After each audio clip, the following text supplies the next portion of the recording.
Guys, today I'm going to show you how to upgrade your battery terminal from standard to heavy duty.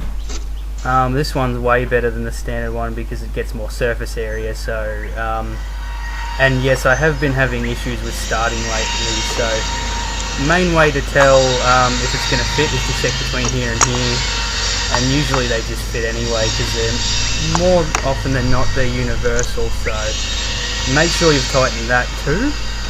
Right, what I've got to do is unbolt that, okay, and then you take off all the major connections and any connections you have for any auxiliary stuff like lights or your stereo or anything like that, and then I'm going to make a cut down there.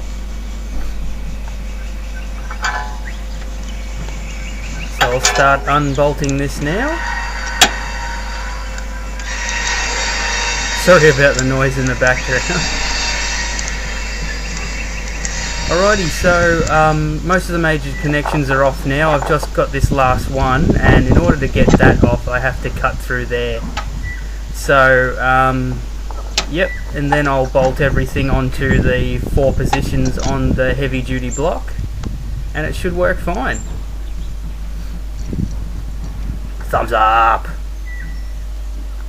Alright, so at this point in the video most of the connections have already been made. I've just got this one to clean up. So I've gotten a off-cut piece of timber, basically to rest it against so I don't cut into the body of the car with the hacksaw.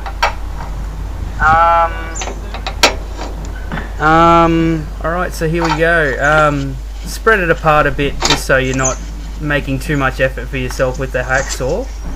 I used a multi-tool to do that. So yeah, we'll cut through this and then I'll show you where we're at. Yep, so basically it's bolted on there now. And as you can see, all the major connections, I've still got plenty of spots I can pick up from. So yeah, we'll go for start. Always check to make sure you're in neutral. And there we have it. Upgraded to a heavy duty negative battery terminal. Jeez, that's a lot.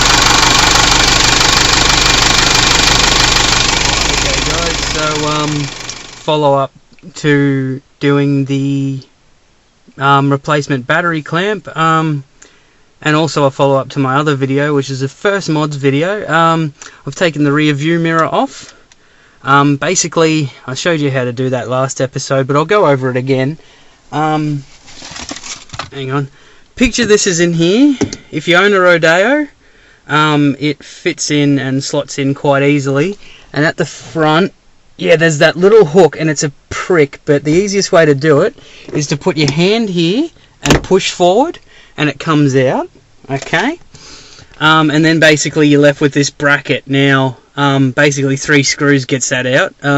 In my previous video I explained why I'm doing this conversion, but that won't matter to anyone looking into this conversion for any other car because it is a pretty cool upgrade. it allows you to do kind of a Euro look, I guess you'd say. But anyway, I'll take this tape off. That's just there as a precaution to hold it while I was working on the battery. But what you do first is put a bit of tape on either side of the exact location where you want the bracket to be. That's basically the bracket that holds the mirror on, right? The instructions say to clean the back of that with some sandpaper and then adhere it with the glue, and then your mirror pops on. I'll talk a bit more in detail later on, but yeah, basically that's how you do it. And I'll add more into the video because I am running out of battery power, unfortunately. So yeah, see how we go, guys, and best of luck with this mod. Okay guys, so unfortunately while I was filming yesterday, the battery on my camera went flat. So just to follow up to some of the other commentary on replacing your rear vision mirror with one that's mounted to the windscreen, basically what you got to remember is over here you've got your bracket. Now I've put a shitload of glue on because it actually fell off last night. I can't guarantee whether that will or won't happen to you, but don't worry, I've only done it twice in my life. So once to a European car made by Triumph in the UK, great little car, and this is the second time ever. So yeah, look, nobody's perfect, but basically, as you remember from earlier in the video, there was tape set up for where you put your bracket before you even put this on. So you've sanded your bracket, which is the gold bit that goes underneath this, and this slides on and then screws onto. You've sanded that. You apply primer to the windscreen. I do recommend cleaning the windscreen with an ammonia-based detergent first. I used wax and grease remover. Would not recommend that. It didn't quite work very well, but maybe I was impatient and didn't allow it to dry off properly because we've had really strange weather down here. So anyway, because I'm running out of battery yet again, once you've cleaned the windscreen, it's dry, you apply the primer, which is a little plastic vial that you break. A blue liquid will go down towards the end, which is a foamy looking thing. Once that looks wet enough, you apply it, and you won't see it, it'll just look streaky as you're applying it. You've put that on, you wipe that off then again, I think, if I'm correct. Anyway, when you get the glue, you've got your instructions.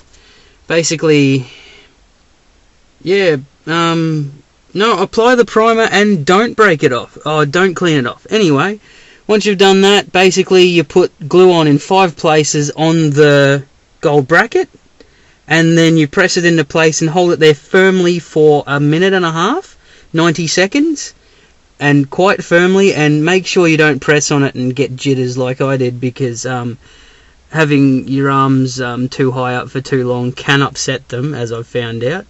Anyway, once you've done that, you leave it for at least 15 minutes. I recommend, for best results, leave it overnight if you can. So it's best to do this on a weekend when you haven't got much on or you have access to another car. Once you've done that, basically just slide it on, put the screw in, but don't screw it on too tight because that's what can make it come away from the windscreen, as I found out last night. And yeah, basically then this is your end result. Hey guys, thanks again for tuning in and watching my video. Thanks as always to 343 Industries, Xbox and Microsoft Studios. We'll see you next time, guys. Thank you very much for watching.